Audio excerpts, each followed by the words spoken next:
అందరికీ నమస్కారం అండి. ఈ మధ్య కాలంలో ప్రతి ఒక్కరూ కూడా ఇంటి ముందు మొక్కలు నాటుకుంటున్నారు.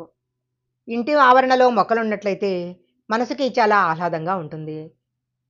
అయితే మనం పెంచుకునే మొక్కల్లో కొన్ని అదృష్టపు మొక్కలు, కొన్ని దురదృష్టపు మొక్కలు ఉంటాయి. కొన్ని మొక్కలు ఇంటి ముందు నాటినట్లయితే వాటి వలన ఇంట్లో డబ్బు కష్టాలు ప్రారంభమవుతాయి. అనేక అనారోగ్య సమస్యలు వస్తాయి. అందువలన ఇంట్లో ఏ మొక్కలుంటే అదృష్టమో, ఏ మొక్కలుంటే దురదృష్టమో ఈ వీడియోలో మనం తెలుసుకుందాము. ఇంటి ముందు ఎట్టి పరిస్థితుల్లో నిమ్మ చెట్టు ఉండకూడదు. ఈ నిమ్మ చెట్టు ఉన్నట్లయితే ఇంట్లో అనేక రకాలైన గొడవలు జరుగుతాయి. వాస్తుశాస్త్రం ప్రకారము ఇంటి ముందు గోరింటాకు చెట్టు ఉండకూడదు. ఈ చెట్టు ప్రతికూల శక్తులతో నివసిస్తుంది. గోరింటాకు చెట్టుని ఎట్టి పరిస్థితుల్లో ఇంటి ఆవరణలో పెంచుకోకూడదు. అలాగే రేగి చెట్టు ఉన్న ఇంట్లో డబ్బు కష్టాలు ఎక్కువగా ఉంటాయి. ఆ ఇంట్లో మహాలక్ష్మి నివసించదు. రేగి చెట్టు ఉన్న ఇంట్లో కుటుంబ సభ్యుల మధ్య ఎప్పుడూ గొడవలు జరుగుతూ ఉంటాయి. ఇంటి ముందు కొంచెం స్థలమున్న పెంచుకోవలసిన మొట్టమొదటి చెట్టు ఉసిరి చెట్టు. ఇంటి ముందు ఉసిరి చెట్టు ఉన్నట్లయితే చాలా మంచిది. వాస్తు ప్రకారము ఇంటి ఆవరణలో ఎలాంటి ముళ్ళ మొక్కలు ఉండకూడదు. ఇంటి దగ్గర ముళ్ళ మొక్కలు ఉన్నట్టయితే జీవితంలో అనేక సమస్యలు వస్తాయి. అత్యంత పవిత్రమైన మొక్కలలో తులసి మొక్క ఒకటి. ప్రతి ఒక్కరి ఇంటి ముందు తప్పకుండా ఉండాల్సిన మొక్క తులసి మొక్క. తులసి మొక్క ఎక్కడ ఉంటే లక్ష్మీదేవి అక్కడే ఉంటుంది అంటారు. అయితే ఇంటి ముందు పెంచుకునే తులసి మొక్క ఎప్పుడూ మట్టి కుండీలోనే నాటాలి. ఎట్టి పరిస్థితిలో కూడా నేల మీద నాటుకోకూడదు.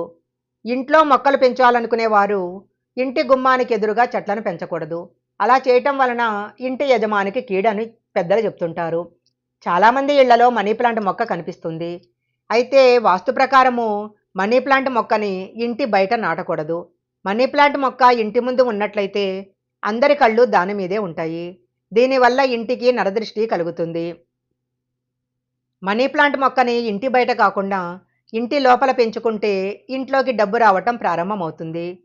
కలబంద మొక్కని అదృష్టపు మొక్కగా చెప్తారు. ఈ మొక్కను ఇంట్లో పెంచుకుంటే జీవితంలో ఉన్న అష్టదరిద్రాలు తొలగిపోతాయి. వాస్తు ప్రకారము బంతిపూల మొక్కలు అదృష్టాన్ని సూచిస్తాయి. ఈ బంతి మొక్క అదృష్టపు మొక్కగా చెప్పబడుతుంది. ఇంట్లో పెంచుకోవటానికి అనువైన ఏకైక ముళ్ళ మొక్క గులాబీ మొక్క.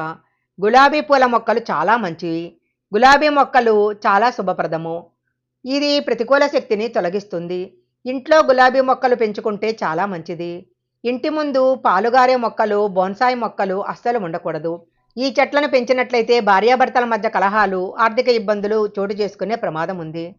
ఇంటి ఆవరణలో కానీ, ఇంటి చుట్టుపక్కల కానీ ఎండిపోయిన చెట్లు అసలు ఉండకూడదు.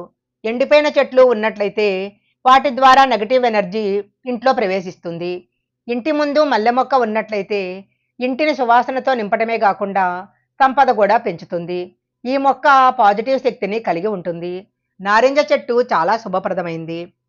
ఇంటి ఆవరణలో ఎట్టి పరిస్థితుల్లో ఈత చెట్లు ఉండకూడదు. ఈత చెట్టు ఇంటి ముందు ఉన్నట్లయితే కుటుంబంలో ఆర్థిక ఇబ్బందులు ఏర్పడతాయి. అరటి మొక్క అదృష్టం మొక్కగా చెప్పబడుతుంది. భారతదేశంలో పూజించే పవిత్రమైన మొక్కల్లో అరటి మొక్క కూడా ఒకటి. అరటి మొక్క ఉన్న ఇంట్లో మానసిక శాంతి లభిస్తుంది. ఇంటి చుట్టూ ఎక్కడా కూడా చింత చెట్లు ఉండకూడదు. చింత చెట్లు ఉన్నట్లయితే ఇంట్లోకి నెగటివ్ ఎనర్జీ వస్తుంది. ప్రతి ఒక్కరూ పూజించే చెట్టు రావి చెట్టు. రావి చెట్టును పూజించినట్లయితే గ్రహదోషాలు తొలగిపోతాయని, సంతానం కలుగుతుందని చెప్తారు. అయితే రావి చెట్టుని ఎట్టి పరిస్థితిలో ఇంట్లో పెంచుకోకూడదు. అలాగే మునగ చెట్టు కూడా ఇంట్లో పెంచుకోకూడదు అంటారు. ఈ వీడియోలో చెప్పిన విధంగా ఏ చెట్లను పెంచుకోవాలో, ఏ చెట్లను పెంచుకోకూడదో తెలుసుకొని ఆ చెట్లను పెంచుకున్నట్లయితే సకల శుభాలు కలుగుతాయి.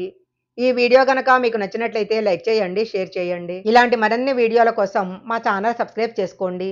పక్కనే ఉన్న బెల్ ఐకాన్ యాక్టివేషన్ చేసుకుంటే మేము పెట్టే వీడియోలన్నీ కూడా మీకు ముందుగానే నోటిఫికేషన్గా వస్తాయి. మరొక మంచి వీడియోతో మళ్ళీ కలుసుకుందాం.